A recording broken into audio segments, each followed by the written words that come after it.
Morning hour in just a moment. We'll also be following what the Senate's doing today. You can catch that all here on C-SPAN and C-SPAN 2. And as always, find us online at cspan.org.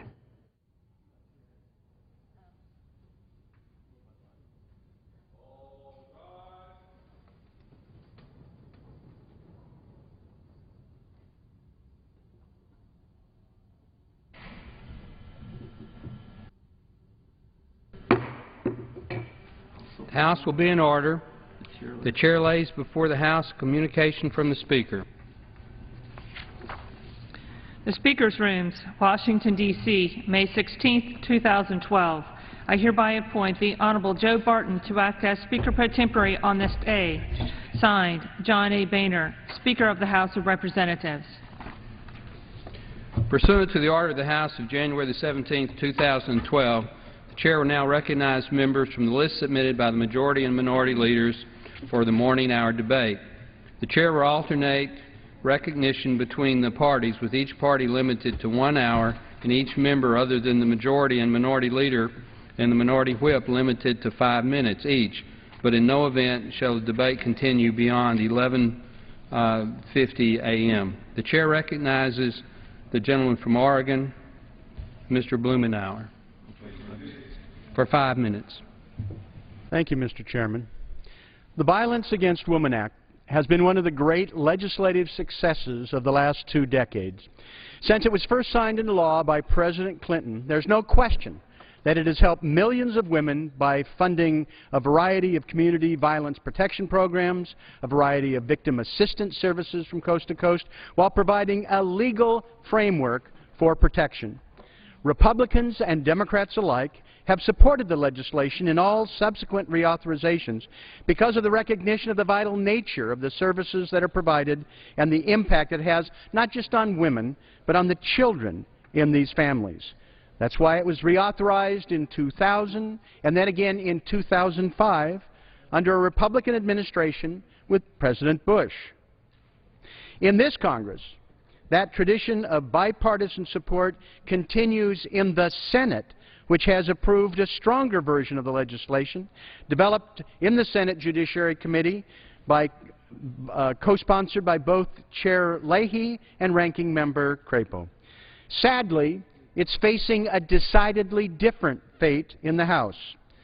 Once again, the Republican majority is advancing legislation by one of their new members that is designed not to bring people together to solve problems, but to create unnecessary divisions. Their bill would actually roll back for the first time these established rights rather than increase them. The House legislation would fail to provide protections for lesbian, gay, bisexual, transsexual citizens. It would fail Native American victims who are assaulted on tribal lands by non-tribal predators. The bill would discourage immigrants from reporting sexual assaults and other crimes by placing unnecessary restrictions on new visa programs and not increase the emergency visas for individuals who immigrate to the United States on a marriage or fiancé visa and are subject to an abusive relationship. Not only does the House bill miss these opportunities, but it would remove the current confidentiality protections for victims who still have immigrant status. It would inexplicably reduce violence reporting requirements on colleges and universities. These are all tools widely used and supported by law enforcement officials to help keep communities safe by prosecuting criminals and protecting victims. The House bill would decentralize the violence against women immigration adjudication process, bypassing examiners who are trained in domestic violence and sexual assault, instead mandating additional interviews on battered immigrants. These are people who usually have very limited options to protect themselves. We should not complicate the lives of some of the most vulnerable people in the United States. These victims of violence, usually women in the most difficult of circumstances, will be burdened, hindered, and discouraged from seeking and getting the help they need.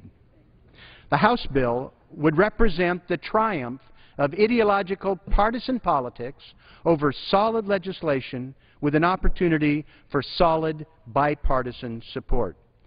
It should be firmly rejected.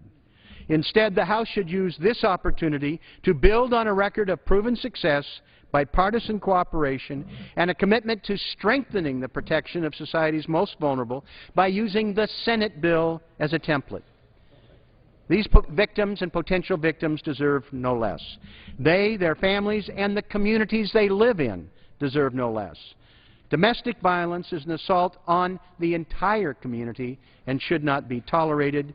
We should not retreat on the Violence Against Women Act, but strengthen it by using the Senate bill as a point of departure and reject the House version.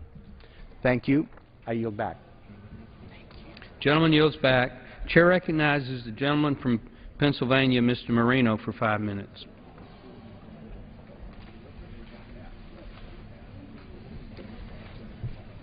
Thank you, Mr. Chairman.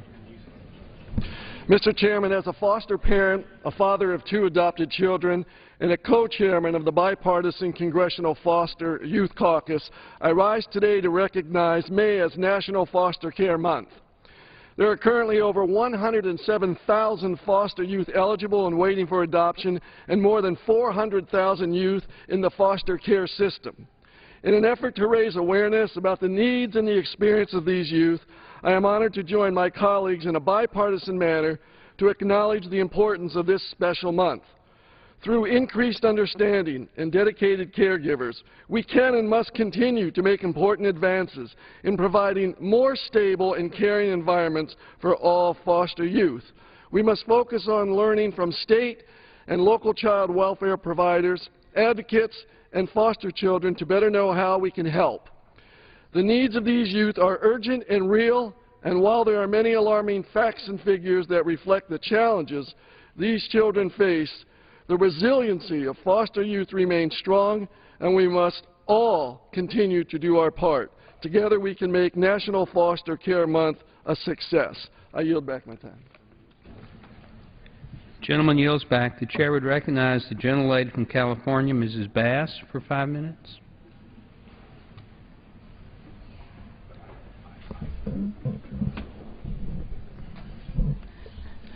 Mr. Speaker, I rise today to recognize May as National Foster Care Month.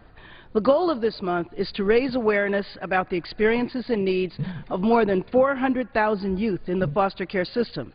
Throughout the month, members of the Congressional Caucus on Foster Youth will share stories of foster youth in their districts. Today, I'd like to share a story from my constituent, Kevin, a young man from Hollywood, California.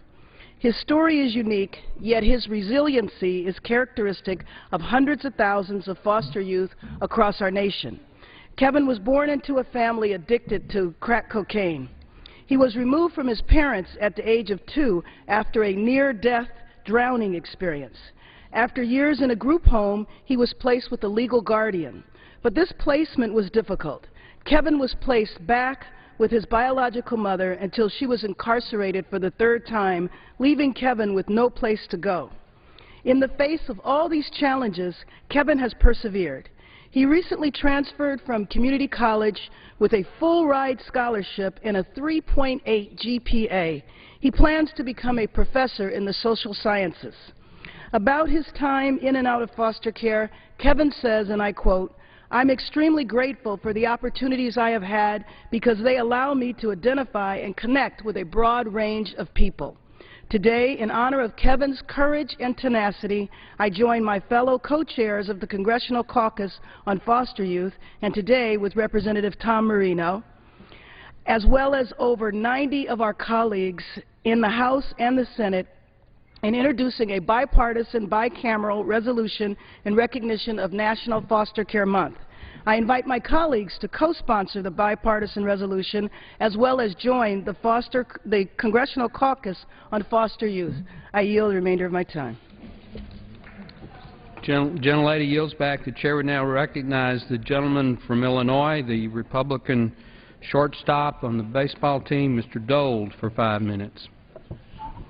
Thank you, Mr. Speaker. This Memorial Day, we will take time to remember those who have given their lives to keep our nation safe and free. So many brave men and women have given the ultimate sacrifice to ensure that we can enjoy the very freedoms and liberties that we all enjoy today. I want to thank all of those who are currently serving, those who have served, and their families for putting our nation first.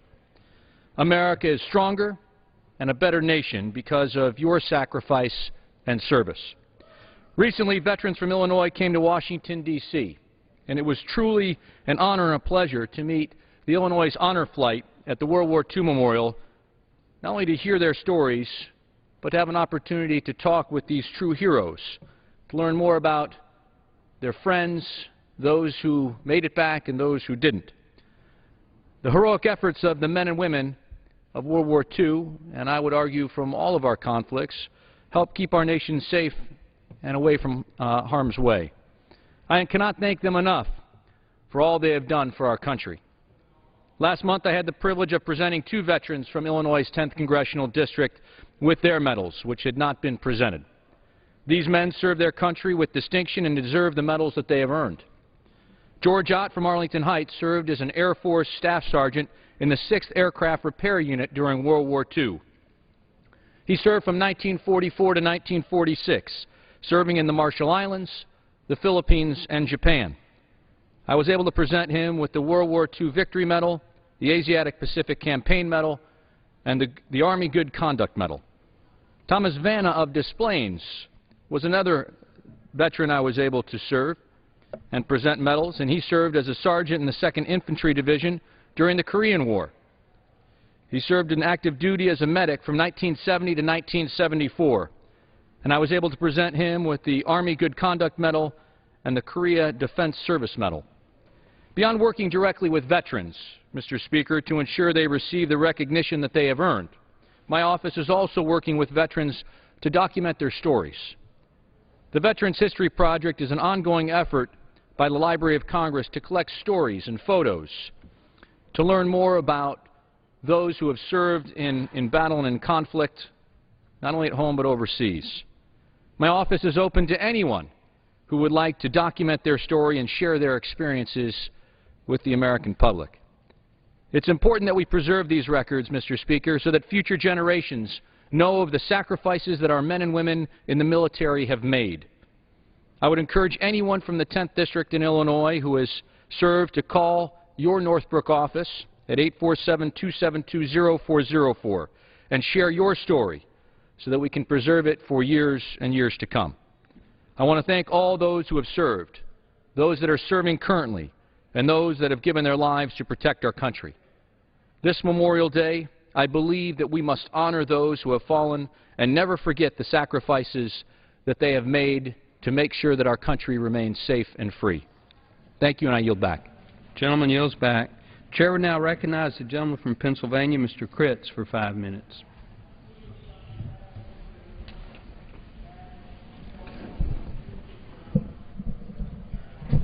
Thank you, Mr. Speaker. Mr. Speaker, in April, the Johnstown-Somerset Central Labor Council announced the winners of its annual scholarship essay contest. This year's first-place winner, Lisa Vadavuk, wrote an essay entitled with this question: "The modern tax system, fair to the average American?" I'd like to read Lisa's essay as it has particular meaning to our current tax and budget debate. Dating back to ancient Egypt in the year 3000 BCE, taxes have been a familiar part of society for almost as long as civilizations have existed. So how do taxes affect the current citizens of the United States? Today's tax system affects all three classes in different ways. Unfortunately, in the United States, taxation hits the average middle-class family the hardest out of all three demographics. The United States follows a progressive taxing system. This means that, ideally, families in the lowest income brackets pay the lowest percentage of taxes, while families in the highest income brackets pay the highest percentage. However, this system of taxation is flawed. Because the Bush administration cut taxes for the wealthy, families in the top income brackets pay much lower tax rates than the progressive system calls for. Also, because taxes include sales taxes, property taxes, and other kinds of taxes in addition to income taxes, families in the highest income tax brackets almost always pay lower percentages of their income in their total taxes than low and working class families. In addition, because state and local taxes are typically regressive rather than progressive, low and middle class families are given higher percentage of taxes than wealthy families.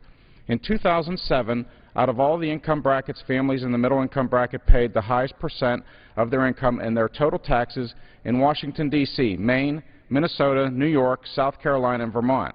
In the vast majority of the remaining states, the lowest income families paid the highest tax percentage, and the highest income families paid the lowest. There were no states in 2007 in which the wealthy families paid taxes at a higher rate than the middle and low classes. The current tax system affects families in high-income brackets much differently than affects those in the low and middle-income brackets. First, wealthy families receive many tax deductions. The government on average pays for about 35% of high-income families' taxes. A second way in which the wealthy are not affected by the tax system as much as lower-class families is that they generally do not have to pay as much income tax. The average millionaire does not earn their money from working. They earn money from their investments. Taxes on long-term investments are lower than taxes on income because the government wants to encourage consumers to spend money. However, this means that wealthy families that earn money from investments pay lower taxes than middle and low-income working families. Finally, the families in the top income brackets are almost never hurt by current tax system because some politicians always do all they can to protect the wealthy. Some politicians believe that as long as the wealthy families have money to spare, they will make investments that will benefit the economy in the lower classes. While this theory may or may not be true, the higher classes continue to have lower tax rates than the middle and low classes. The United States' current tax system clearly benefits wealthy families. Wealthy families are not the only ones that benefit from the system of taxation in the United States. Poor families are often given benefits as well. While families in high-income tax brackets receive many breaks on their taxes, they are not the only people that receive these breaks. Families that are considered to be in poverty by the United States government are many times given breaks on their taxes as well. For example, the Earned Income Tax Credit, or EITC, is given to many low-income families in this country. This tax credit gives families money back to help relieve the burden of taxes. In some cases, the EITC gives families back even more money than they originally paid in government taxes. In some cases, poor families also receive benefits from the current tax system because in some cases the members of the family do not work. In families in which no one works, there are no income taxes or payroll taxes. These families instead receive assistance from welfare.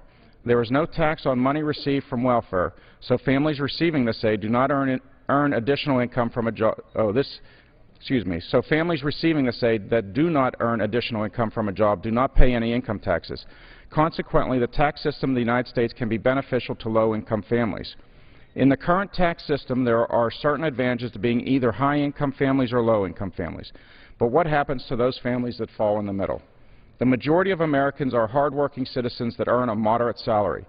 These citizens are the ones that have to pay for the benefits that others receive. For example, when the wealthy receive tax deductions, the government receives less money as revenue, and the people that fall in the middle are the ones that suffer. The less money the government has, the less it can provide funding to programs that benefit middle-income families, such as education funding, libraries, and government aid for skyrocketing college costs. A second way in which the middle class is hurt by tax deductions is when poor families receive tax credits. As previously mentioned, sometimes when families receive the EITC, they receive more money from the government than they originally paid. Gentleman's time is... Yes, sir. Thank you, and I yield back. Gentleman yields back. Chair would now recognize the distinguished gentleman from Washington State, Mr. Reichert, for 5 minutes. Thank you, Mr. Speaker. I rise today to recognize the nearly 1 million law enforcement officers who work day and night to protect all of us. All of us sleep more soundly at night knowing that the brave men and women of law enforcement are in our communities patrolling, protecting, and watching over our homes and businesses. They do so bravely and selflessly, and they do not ask for recognition. They put their lives on the line knowing the risks, and they take those risks with unwavering courage. I worked for 33 years as a law enforcement officer before I came to Congress. I didn't do that because I wanted to be the sheriff of King County in Seattle. I didn't do it because I wanted to be a member of Congress. I did it because I wanted to serve my community by protecting it and making a difference. I found that I wasn't alone. Each of my law enforcement colleagues carry that same heart of a servant. So this week is National Police Week. It's bittersweet for all of us in law enforcement because we remember the tragedy of our fellow officers' loss. Already this year, 40 officers have been killed in the line of duty. Tuesday was Peace Officer Memorial Day, a day to remember the brave brothers and sisters killed in the line of duty. We've lost them. They're gone, but they're not forgotten. And why do law enforcement officers come together today during this week in Washington, D.C., and on this memorial event? To share, to fellowship, and remember. Because we made a promise. Everyone in this room has made a promise, and everyone across this country has made a promise, Mr. Speaker, to never forget. To never forget the pain, the suffering, the feeling of great loss, the brokenness of families, the sadness that will touch that family for the rest of their lives. We made a promise to never forget not only those sad times, the feelings of brokenness and loneliness, but those good times, those funny stories that we hear. I have two friends that were killed in the line of duty, one in June of 1982. He was my good friend and partner, Sam Hicks. He was shot and killed. But I remember a night when he and I together went to catch a robber. We surrounded the house, just the two of us. Pitch dark outside, and all of a sudden, I heard Sam scream, "Run, Dave, run!" So when Sam said run, I ran. And I then heard a barking dog. And I looked and saw that Sam was being chased by a large dog. Sam and I jumped in our police car, and I peeled out, headed out of the driveway because the lights were coming on inside the house where the robber was, and I began to smell something a little bit funny. Well, what happened is that Sam decided he was going to mace the dog, but instead he maced himself. That's one of the stories I remember about my good friend Sam. He also taught me how to tie a tie. I only know one knot. It's the knot that I'm wearing today. My good friend, Mike Rayburn, who went to the academy with me, saved my life one night. I was directing traffic in Federal Way just south of Seattle, and I didn't know it, but someone behind me had run up behind me with the knife raised in the air, and Mike had just driven up, and the guy was running toward me to stick the knife in my back. Mike tackled him and saved my life. I remember those good times. I remember those bad times. We can never forget the sacrifice of our law enforcement men and women. We are all safe today. You can be in this hall today, Mr. Speaker. We can all be here today. We can walk on the streets safe, knowing that our brothers and sisters in law enforcement are there to protect us. Now, you can help them. This week we passed the Blue Alert bill. All you need to do is watch for those, like Amber Alert, the Blue Alert signals on your freeway signs. If an officer's been shot or killed, you'll see information on those signs. Call in. We can work together to keep the community safe, because if they hurt a cop, if they kill a cop, they'll hurt somebody in the community. So help us by participating in Blue Alert. And also I ask of you today, Mr. Speaker, and everyone listening across the great nation of this United States of America, to never forget. God bless you. Thank you. Gentleman yields back. The chair would now recognize the gentlelady from Guam, Mrs. Bodalia, for 5 minutes.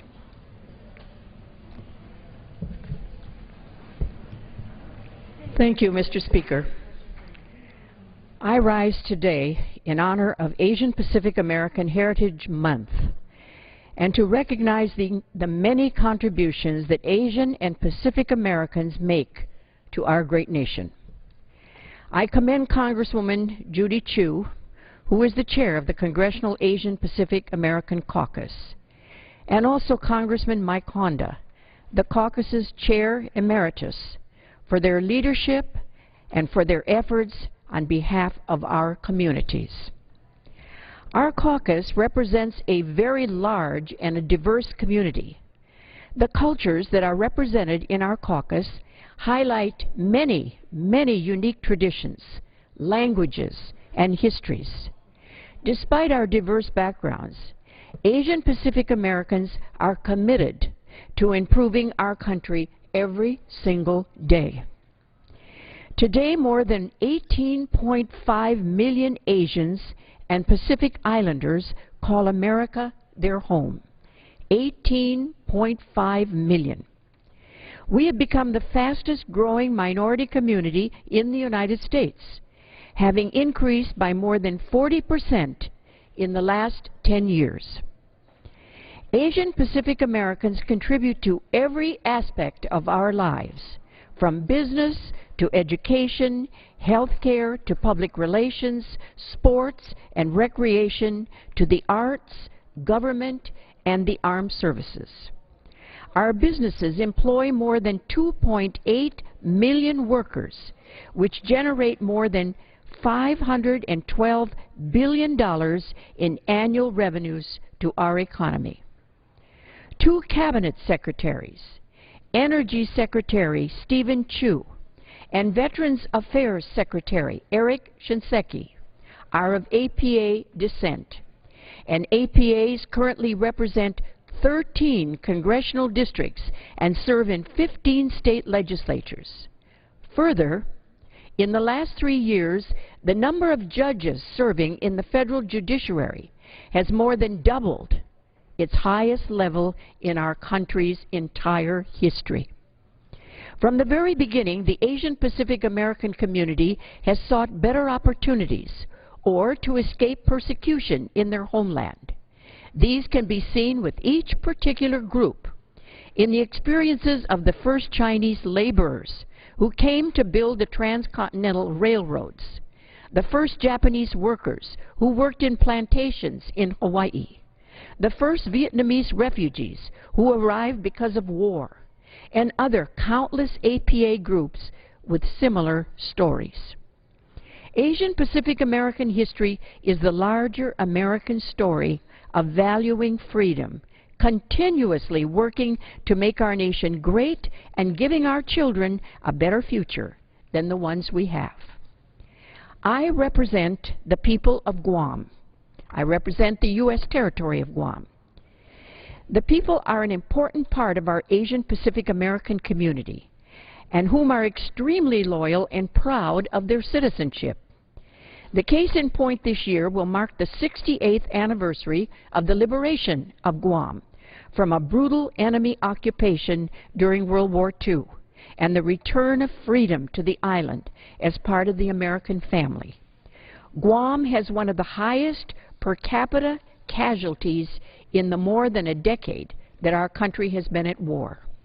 Yet, our people continue to enter military service as a calling to serve their country, and our island is being called upon to sustain one of the most complex and important force posture realignments in the history of the United States. Today, per capita, we also are #1 when it comes to people who serve in the National Guard. Guam is #1 per capita. This May, we once again celebrate Asian Pacific American Heritage Month. Despite the many successes that the APA community has experienced, there is still so very much to be done. APA Heritage Month is a celebration of our diversity, a recognition of the sacrifices and the contributions that Asian Pacific Americans make to our nation, and an opportunity to educate all Americans of the unique role that our community plays in our country. I thank you, Mr. Speaker. As we say in Guam, si jus ma'ase. And I yield back the remainder of my time. The gentlelady yields back. The chair would now recognize the gentleman from Virginia, Mr. Ridgell, for 5 minutes.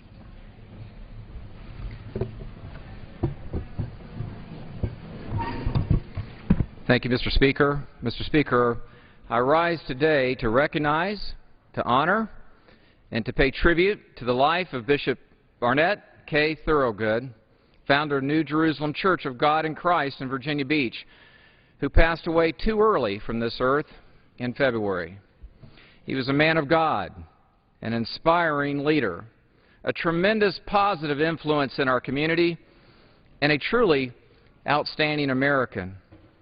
Mr. Speaker, I ask the House to please help me welcome his family here today, his wife of 39 years, Ernestine, son Jonathan, daughter Makia, handsome grandson Caleb, who's just in my office, and many other distinguished guests that have come with the family today. I think the measure of a man or a woman is the legacy they leave to their children, and the legacy left by Bishop Thorogood is exemplary. The good bishop dedicated his life to serving God, his fellow man, and his community. He was a titan in the field of human rights. He was loved by fellow clergy in the community in which he served, and he was a truly gifted speaker, and he used that gift to be a blessing to others. This is what was written about the bishop and the Virginia Pilot.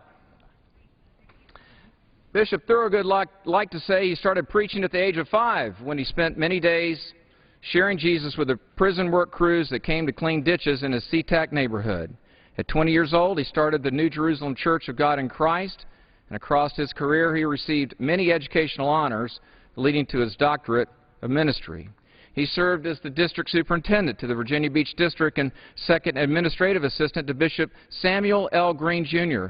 He was amazingly active in the community, received so many awards that if I read them out today, I think it would fill the congressional record. He also served as a member of the Virginia Beach Clergy Association, a ministerial alliance. He was the founder and president of the Hampton Roads Ecumenical Council of Bishops. He led mission trips to Haiti and outreach to the poor, and his sermons were literally broadcast around the world. So many were touched by his words, which I think explains why at the wake the night before his funeral, 2,500 people were there, and 4,000 folks showed up to the funeral, and I was honored to share just a few words with the family. I just asked that God would bless the family and watch over them, give them peace, and that the message that the bishop had lived his life conveying would be continued. And that truly is the way I believe we honor the bishop's life, is by continuing his work, his compassion for others, his commitment to making sure that all Americans cross the finish line, always centered on family, always centered on God, and always mindful of his obligations as an American. Bishop Thorogood leaves to cherish his memories, again, his lovely wife, Ernestine Thorogood, his sons Bertram, Emmanuel, and Jonathan, daughter Micaiah, 4 brothers, large family, wonderful family that we had here this morning, 5 grandchildren, many children they've adopted and helped through the social services foster care program, the New Jerusalem Church family, and the members of the Church of God in Christ worldwide. So, Mr. Speaker, I close as I began, just knowing that it's a high honor to pay tribute to his life. I think it embodies the very best of what it means to be an American and to be part of our Hampton Roads community and to be a Virginian. So with that, I ask God's continued grace on the family. I yield back. Gentleman yields back. The chair recognizes the gentlelady from California, Ms. Chu, for 5 minutes. This month is Asian Pacific American Heritage Month. It is a time for us to take pride in our country's diversity and to celebrate the ways in which Asian Pacific Americans have contributed to the vibrancy of our nation. Today, Asian Pacific Americans are the fastest growing racial group in the country and now account for nearly 6% of the total population. Asian Pacific Americans are an incredibly diverse group comprised of over 45 distinct ethnicities speaking over 100 different language dialects.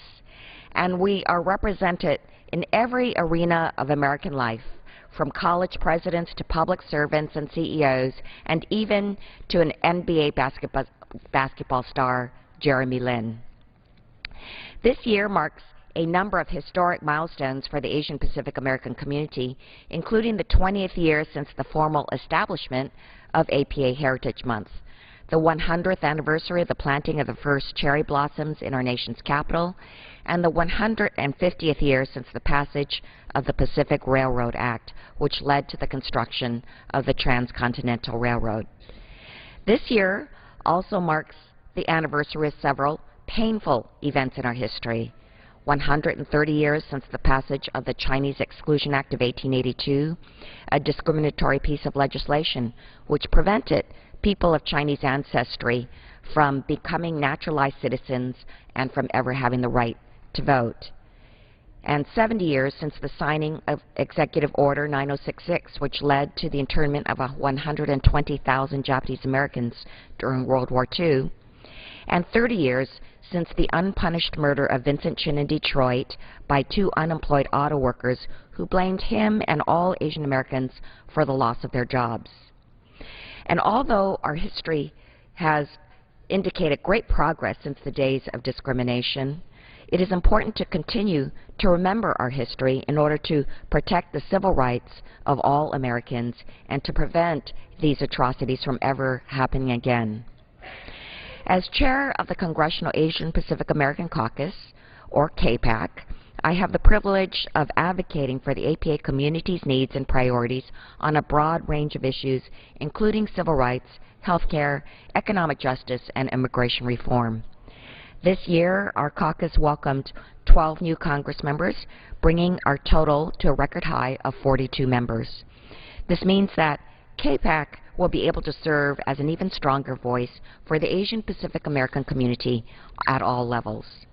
And as the Asian Pacific American community continues to grow across the nation, not just in traditional strongholds like California, Hawaii, or New York, but also in states like Texas, Georgia, and Nevada, my colleagues and I will continue to ensure that the needs of the APA community are included as we push for policies that reignite the American dream for all.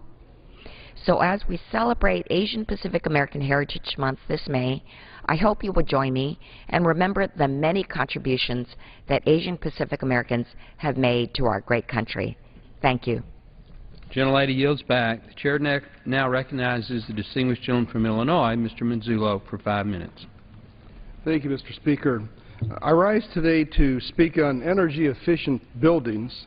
We're talking about schools, factories, department stores, shopping centers, any type of a large building or even a small building. And the money that they can save and the manufacturing jobs that energy-efficient initiatives can create. This week, architects, code officials, and designers, and others involved in making buildings more energy efficient celebrate High Performance Building Week. This annual event features briefings, meetings, and other educational outlets designed to showcase and promote the good work being done to provide better buildings and mitigate the impact on the environment. Building owners and operators continue to find creative ways to minimize the effect that rising energy costs have on their operations and productivity. These owners and operators are beginning to find that better designs of new buildings and smart retrofits of existing buildings free up capital and allow managers to commit more resources to their core operations rather than to utility bills. The state of Montana decided to make its buildings more energy efficient. Brought in the engineers to do the study, and they found that over 7,500 points needed to have mechanical insulation. These are pipes that needed to be wrapped. And so they undertook that project, and what's interesting is that the payback was less than 4 years, but each year the state of Montana saves 5 to 8% in energy costs on those buildings. That's a massive savings of energy in this country. One of the easiest, most cost-effective ways to improve building performance is to ensure the mechanical insulation systems are properly installed. While most of us think that insulation is only for walls and attics, mechanical insulation is a vital component for commercial and industrial and educational applications. Working with my colleagues, I introduced H.R. 2866, the Mechanical Insulation Incentive Act of 2011, last year to help commercial and industrial facility owners make their facilities more energy efficient and put people back to work. Improved insulation for piping and mechanical components in commercial and industrial settings will help save businesses more than $4.8 billion a year, according to the National Insulation Association. These improvements will also save resources to the tune of 82 million barrels of oil or 19 million tons of coal each year, and it's probably more than that. I ask my colleagues to consider supporting H.R. 2866. It's a common-sense bill that will save money, improve facility operations, put people back to work, and help our buildings perform to a higher standard. Mr. Speaker, I want to close by saluting the hard work that our nation's architects, engineers, and building professionals do to improve the condition of our homes, schools, and businesses. I also want to thank my colleagues to participate in some of the events being held this week in honor of High Performance Building Week. And I yield back the balance of my time. Gentleman yields back. The Chair would now recognize the gentleman from Connecticut, Mr. Courtney, for 5 minutes. Thank you, Mr. Speaker. Mr. Speaker, in 45 days, the interest rate on the Stafford Student Loan Program is going to double from 3.4% to 6.8%. As millions of American families know, the Stafford Student Loan Program is the workhorse for middle-class students trying to pay for college. It is a program which has an affordable interest rate. It provides protections for students so that interest doesn't accumulate while you're actually in school. It provides a grace period after you graduate. And it also has a cap in terms of how much of your income has to be devoted to Stafford loan repayments. In 2007, as a freshman member of Congress, I am proud to have been a co-sponsor of the College Cost Reduction Act, which cut that rate from 6.8 to 3.4%. It was a 5-year bill, like many measures that Congress passes, and that expiration, that sunset, will occur on July 1st, 45 days from today, when that rate will double back to 6.8%. Last week, the Senate made an attempt to try and take up legislation to protect that lower rate.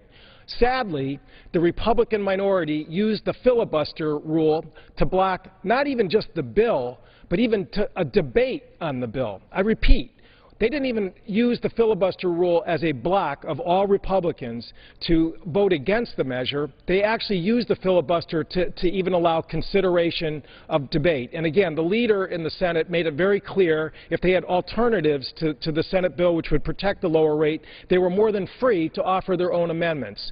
So here we are today with students trying to plan for next fall's college, with kids getting their acceptance letters for next year, and yet they have no ability to budget or plan in terms of what the interest rate for this workhorse program to pay for college allows. Now, how did we get to this place? As I indicated in 2007, we cut the rate. Back in January, President Obama stood at that very podium and challenged Congress to not allow the rate to double. For 3 solid months, nothing happened in this chamber. There was not a single hearing at the Educational Workforce Committee. There was not a bill for markup. The only action was legislation that I proposed, H.R. 3826, which has over 150 co-sponsors in this chamber on a bipartisan basis, which would lock in that rate permanently. Has never been taken up for consideration. 2.5 weeks ago, Speaker Boehner, who, by the way, voted against the College Cost Reduction Act in 2007, rushed to the floor a bill for a 1-year Band-Aid and used as a pay-for, depleting resources and funds from a program that would help folks with heart, cardiac, cervical cancer screening, diabetes screening, early childhood disease screening. They took money out of that fund to help desperate Americans to try and put a 1-year fix on the student loan issue. President Obama made it very clear that bill is a dead letter. A veto threat was issued even before we voted in this chamber. So here we are 45 days away waiting for action.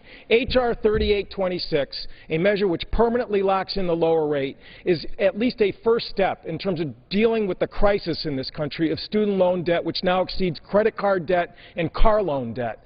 We have an issue here which threatens the future viability of this country to succeed and compete in a world global economy where we need a cutting-edge workforce if we're ever going to succeed in the future. 46 days from today, we are going to be celebrating the 150th anniversary of President Abraham Lincoln signing into law a measure called the Morrill Act. The Morrill Act set up a national policy establishing land-grant colleges in all 50 states in this country. Back then, its mission was to establish programs for mechanical engineering and agricultural sciences. What an amazing act of vision and leadership. In the darkest days of the Civil War, 1862, President Lincoln still had the long view and understood that if as a nation we are going to succeed, we need a national policy for higher education. And in his wake, the Stafford Loan Program was created, sponsored by a Republican, Robert Stafford of Vermont. The Pell Grant Program was established by Claiborne Pell, Democrat of Rhode Island, all to provide the building blocks so that young people have that opportunity and the ability to pursue their dreams and to pursue their skill set. The true key of success in this nation. We are a nation that is blessed with great natural resources. We have the greatest military in the world. We have great financial institutions. But the real success of this country is our broad-based middle class, where education provides the foundation for families and students to succeed. That clock is ticking. I started this running at 110 days, and we're now down to 45 days. It is time for the Senate Republicans to drop the filibuster, allow consideration of a bill to help middle-class families as they deal with next year's tuition costs, and pass 3826 in the House of Representatives. I yield back. Gentleman's time has expired. Seeing no other members present seeking recognition for morning hour, pursuant to Clause 12A of Rule 1, the Chair declares the House in recess until noon today.